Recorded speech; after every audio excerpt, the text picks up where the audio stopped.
What if I told you that Russia and Ukraine just sat at the same table with United States?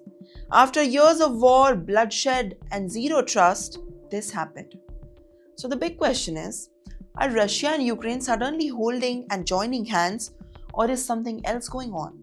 For the first time since the Russia's full-scale invasion nearly 4 years ago, the US, Russia and Ukraine joined hands for the peace talks. This meeting took place in Abu Dhabi and followed intense behind-the-scenes diplomacy involving Donald Trump, Vladimir Putin, and Volodymyr Zelensky.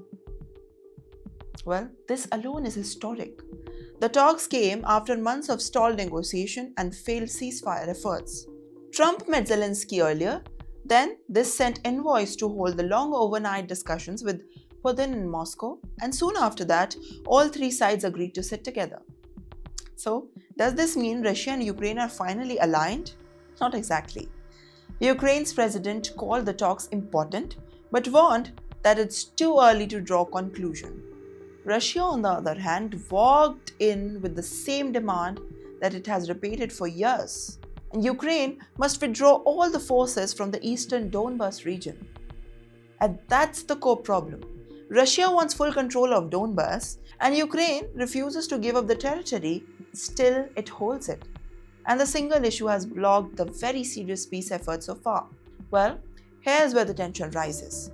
US officials say that the talks were very productive and will continue in the furthermore future, while Trump suggested that a deal might be getting closer, saying everyone would need to make concessions.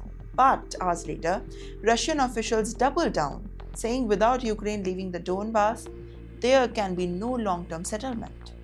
So, what's really happening there? This is not Russia and Ukraine teaming up against United States.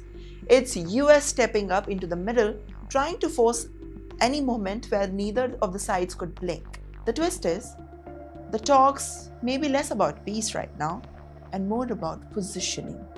Yes, Russia wants international recognition of the territorial demands, while Ukraine wants security that guarantees to an end of attacks.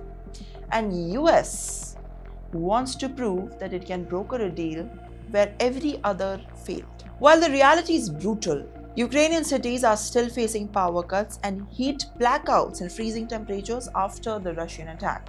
Well, trust is almost gone, non-existent. Even the delegations tell the different story. Ukraine sends it to the top negotiators, while Russia sent intelligence to the military officials, signaling that security, no compromise, and it is still a priority. So no, this is not Russia and Ukraine joining hands against America. This is three powers circling at the same problem, each while a different goal, and no issues on a Donbas holding everything hostage. Well, the talks are a step forward, but the war's hardest question remains unanswered. Now let me ask you a question. Do you think these talks can actually end the war, or they are just another pause before the fighting resumes? Tell us what you think in the comments.